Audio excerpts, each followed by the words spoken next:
Okay, let's unpack this. We're about to embark on a deep dive into Matt Haig's The Comfort Book.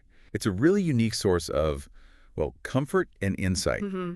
If you've ever felt, overwhelmed by life's pressures or just needed a reminder of your own strength, this deep dive is definitely for you. Yeah. We're going to sort of navigate this collection of thoughts, meditations, lists, stories.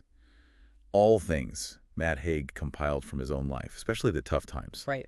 He actually says it's messy as life, which I love. It blends personal stuff with, like, quantum physics even. It really does. And our goal today is to help you, Yeah. really get into its wisdom. And what's so interesting, I think, is how he presents all this knowledge. It's not advice, not like you must do this. No, exactly. He calls them life rafts, just thoughts that kept him afloat. Life rafts. I like that. Yeah. And this deep dive, we're hoping to sort of shed light on a paradox, he points out, that the clearest, most comforting lessons often come when we're feeling our worst. Lowest point learning. Exactly. So we want to pull out these surprising facts, these really relatable insights, and focus on what he calls the accidental theme of the book, which is connection. Connection, okay. Yeah, how everything, pain, pleasure, all of it, it's all connected. Think of this maybe as a guide to seeing the comfort that's already inside you. Sometimes you just need a little help spotting it. That idea is powerful, uncovering comfort, not creating it. Right. So let's start with maybe the foundation. This idea from the book about your inherent worth. He asks us to picture ourselves as a baby. That baby is complete. Its value is just there from the first breath. Innate. Yeah. Exactly. Not dependent on stuff like money or looks or popularity. Things we chase later. Totally. And he argues this infinite value stays with us, even if we totally forget it. The book really pushes back against that societal pressure, saying you don't have to continually improve yourself to love yourself. Which is huge. It is. Yeah. Love is not something you deserve, only if you reach a goal. And if you connect that to the bigger picture, it's a radical challenge to that constant push to upgrade ourselves. Constantly.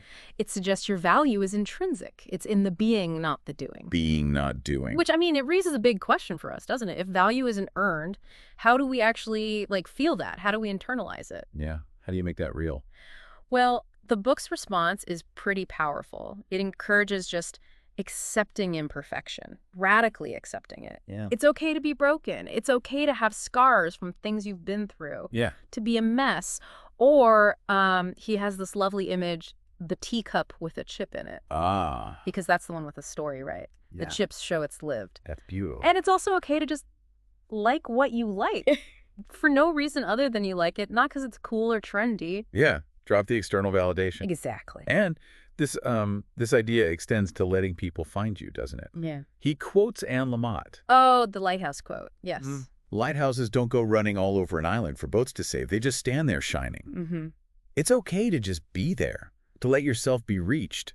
Such a calming image. It really is. Just shine. So, okay, we've got inherent worth, embracing imperfection. Then the book shifts focus, pretty brilliantly, I think, to another massive tool. Perspective, your own perspective. Yes, the power of the mind. He brings in Marcus Aurelius, the Stoic philosopher. Right. Suggesting that if you're upset about something external, the pain isn't the thing itself. But your estimate of it. Exactly. Right. And this, you have the power to revoke at any moment. Mm-hmm. And then there's Shakespeare, too. Hamlet. Nothing either good or bad, but thinking makes it so. That's the one. Powerful lines. And what's really insightful here, I think, is how the book empowers us. It really emphasizes that our perspective is our world. It creates our reality. It really does. It's not just some nice philosophical thought. It's practical. Events outside us, they're neutral. They only get value, positive or negative, in our minds. So that perspective gives you power, right? It makes you less tossed around by the world you can't control. And more able to influence the mind you can. Exactly. And this isn't just, wishful thinking. It's backed up by neuroscience. Neuroplasticity. The brain changing itself. Precisely. The brain's amazing ability to reorganize, form new connections. Yeah. Basically, change is wired into us. It reminds you nothing lasts forever. You become different versions of yourself. You stay alive for the people you will be. I love that line. Me too. It's incredibly hopeful. Which leads us right into hope itself. That's central, isn't it? Absolutely. The book argues hope is this beautiful thing. You find it in art, stories, music. Often as a surprise moment. He uses the example of Somewhere Over the Rainbow. written in 1939, a really bleak time. Right, Arlen and Harburg, they knew suffering. Yeah, and yet this incredibly hopeful song emerges. It's proof that hope is available to everyone, no matter what's going on. It's not about ignoring the bad stuff, though, is it? No, definitely not.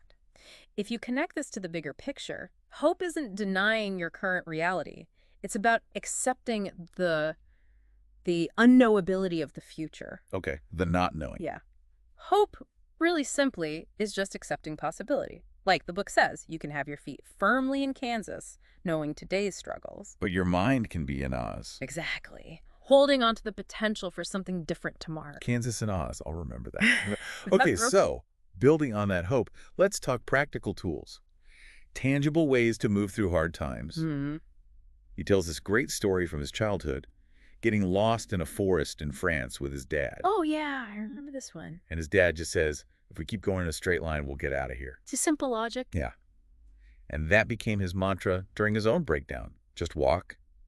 One foot in front of the other, in the same direction, will always get you further than running around in circles. So true. Stop the frantic circling. Right. And related to that, you can't climb a mountain you pretend isn't there. You have to actually look at it, acknowledge it. Face the challenge. And when you are in a valley, remember the bottom doesn't have the best view. Depression lies. Just keep moving forward, step by step. That imagery is so helpful, and it really highlights how important it is to separate who you are from what you're experiencing. Identity versus experience. Exactly. He talks about how he used to mistake his depression for, well, for him, the sum total of who he was, but he realized he was always bigger than the pain. He called himself a multiplex of possibility. Oh, multiplex of possibility. And this deep dive really reinforces that idea. You are the subject in the sentence. You're the one doing the living, the core of the story, not just defined by circumstances or what you achieve. That's empowering. Totally. So when days are bad, just remember it won't last. And think about it. You've already survived everything you've been through up to this point. That's a fact. You're here. You're here.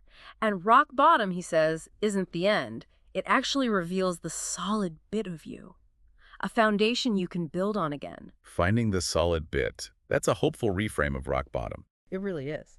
So how does finding our voice fit into this? Words seem really important in the book. Immensely important. He talks about the power of words, acknowledging like, okay, the word dog isn't actually a dog. Right, the map isn't the territory. Precisely. But that gap, he says, is where their power lies. Words help externalize internal things. They release feelings rather than just capturing them. Externalize.release. Okay. Silence, he argues, can be pain, but words are an exit route. An exit route. Yeah. And he recommends using the power of why, just asking yourself why over and over. Like, why do I want a six-pack? Why? Why? Until you get to the deeper truth. Like maybe it's not about abs, it's about wanting to belong. Exactly, that kind of brutal honesty with yourself. So words become a way of seeing then. Yeah, a way of seeing clearly, shining a light on your doubts, your dreams, letting you process them. And this connects too to what he calls the gaps of life. Gaps of life. When things are taken away, the things that remain suddenly seem more valuable, more intense. It teaches you depth over breadth, maybe, to appreciate what you have more fully. Makes sense. Focuses your appreciation. Okay, so beyond using words to understand ourselves, the book also gives some clear don'ts, right? To help protect our space. Oh, yeah. Very practical stuff. Don't envy things you don't actually want. Good one. Don't absorb criticism from people you wouldn't go to for advice in the first place. Ooh, that's sharp. I like that. Right. Don't worry so much about fitting in. And he celebrates the word no, calls it a good word. Yes. No, it keeps you sane. It creates the space you need to live. And that freedom, that space to just be you, that's essential for finding real connection, isn't it? Absolutely. If you connect this to the bigger picture, being authentic is the foundation. It's how you find people who like the real you, not some curated version. The pomegranate analogy. Yes, love that one. Not every fruit has to be an apple. If you're a pomegranate, just be a pomegranate. Be the pomegranate. This kind of acceptance, just being what you are, is so different from the ladders society tells us to climb. Career ladders, property ladders. All right, always upwards. But ladders give no room to move around, just room to fall. Life, he argues, isn't a puzzle to solve. It's not a destination. It's, Kierkegaard said, it's understood backward, but it must be lived forward. And loved, right? Nietzsche's Amor Fati, love your fate. love what is, even the messy bits. Especially the messy bits. And alongside these big ideas, he also gets super practical, like really grounded comforts. Oh yeah, the simple things. He talks about finding sideways momentum just by eating a pear and being grateful for it. Sideways momentum, I like that. Not always striving upward. Exactly. And he says, continually looking for the meaning of life is like looking for the meaning of toast. It is sometimes better just to eat the toast. Oh, just eat the toast. Love it. Even gives recipes, like actual recipes for hummus and peanut butter on toast. I know. It seems funny, but it's about turning simple acts into moments of appreciation. Rituals. Yeah, like close your eyes, savor it, let worries flow by. Finding joy in the mundane. It's a powerful practice, actually. Gratitude for the small things. Finding joy there definitely leads into this next part, which is about embracing ambiguity. Life's gray areas. Moving beyond black and white. He talks about his own mental health journey, realizing wellness isn't just on or off, it's ambiguous. Right, not a binary state. And accepting the bad feelings might come back actually makes you more ready for them. Knowing they're transient and changing, they pass. Yeah, they're not permanent residents. He even talks about a good sad, like a gentle sadness or nostalgia that actually feels kind of warm. Which is such a nuanced observation, isn't it? We tend to lump all sadness together as bad. We do. But this encourages us to just let emotions flow. Don't build dams against them. He uses Bruce Lee, be water, my friend. Be water, flow. And Hermann Hesse's Siddhartha, the idea that the river is everywhere, accepting moments, even painful ones, as just part of something bigger, that brings comfort. Like seeing the breaststroke as part of the whole painting. Exactly. Pain demands our attention, sure, but it's just one part of the picture. And this openness applies even to the biggest fears, like death. How so? Well, he uses the shark in Jaws. It's scariest when you don't see it fully, right? The unseen threat. So fears get stronger when we don't bring them into the light, acknowledge them. Death, he suggests, is like the silence at the end of a song. It helps define the music, defines life, makes our time more valuable. Wow, that's a perspective shift. The silence defining the song. Yeah. It's interesting, too, how he pushes back gently on the constant pressure to be present or live fully. That can be a tyranny, too. He admits when he was suicidal, he was agonizingly aware of the moment. And it felt like a horrible forever. Right. Sometimes a present moment is unbearable. So he learned the aim isn't just to be in the moment, but to make sure the moment won't kill me. Survival first. That feels very real. And he argues a key barrier here is our need to be completists. We get tormented by unlived dreams. The what-ifs. Do you think that pressure to complete everything, tick every box, is a big source of modern anxiety? Oh, I think absolutely. We see curated lives online, highlight reels. It raises that question. How do we cope with feeling unfulfilled when perfection seems to be everywhere? Yeah. The book suggests just accepting unfulfillment as a natural human condition, be complete in our incompleteness. Complete in incompleteness. It links to Alan Watts, who said, demanding a future without worry is like demanding the sea be perfectly calm before you set sail. You just can't. You sail on the sea as it is. Exactly. And remember, your value has no because. You are, as the book says, already a full cup. A full cup. That's incredibly freeing. It really is. So if we are a full cup, but we get stuck in our heads, what's the way out? Oh, well, the book has a great line for that. The way out of your mind is via the world. Get out of your head and into the world. Yes.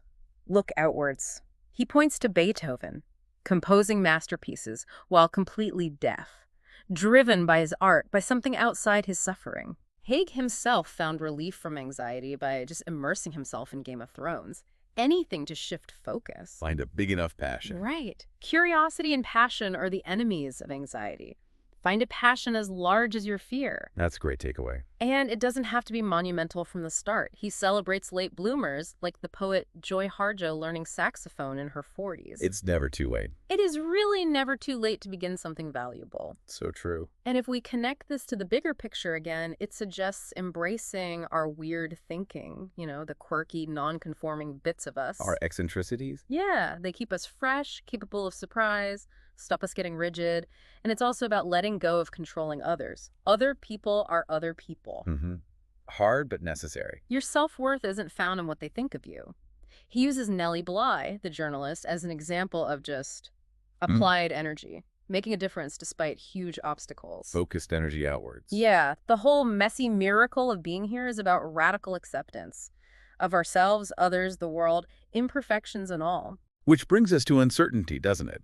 That radical acceptance has to include uncertainty. Absolutely. And this is paradoxical, too. Uncertainty often fuels anxiety, right? The not knowing. Definitely. But the book flips it, says uncertainty is also the solution.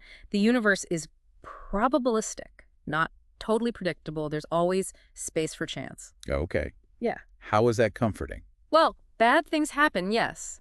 But because things are uncertain, uncertainty is also our protection against bad things. You never know what lessons or good things might emerge, even from difficulty. Silver linings are possible because of uncertainty. Ah, so uncertainty means bad isn't guaranteed and good is always possible. Exactly. The only certainty is uncertainty, and that's okay. That leads to the idea of open endings. Right. We crave neat resolutions, don't we? Everything tied up in a bow. We really do. But life isn't like that. It doesn't really have a final resolution until, well, the end. And realizing that is liberating. He says we suffer from resolution from demanding it. Suffer from resolution. Interesting. Instead, you can find peace in just basic nowness, just being here. Extending metta, that Buddhist loving kindness to yourself, to everything. Remember, you're not a fixed statue. You are a thing in motion, a rising tide, a cresting wave, always changing. And you have more inside us than we realize. Always more potential. That's a comforting thought, too. Wow, we've covered so much, so many incredible ways to sort of redefine comfort, navigate being human, from innate worth to finding passion outside ourselves. Yeah. This deep dive really showed that hope is always there, even when things feel really dark. And accepting life's messiness, its unpredictability, that seems key to finding peace. It really does, which raises, I think, an important question for you, the listener, to maybe ponder after this. How can you lean into the changes in your own story? How can you embrace that constant flow of your own life? Because the Comfort book ends with this really profound thought. Nothing truly ends. It changes. Change is eternal. In being changed, you too are eternal. Wow. You are here in this moving moment. And in being here, you are also forever. That's beautiful. So the question is, what changes are you ready to embrace, maybe, to step more fully into the forever of your own unfolding story?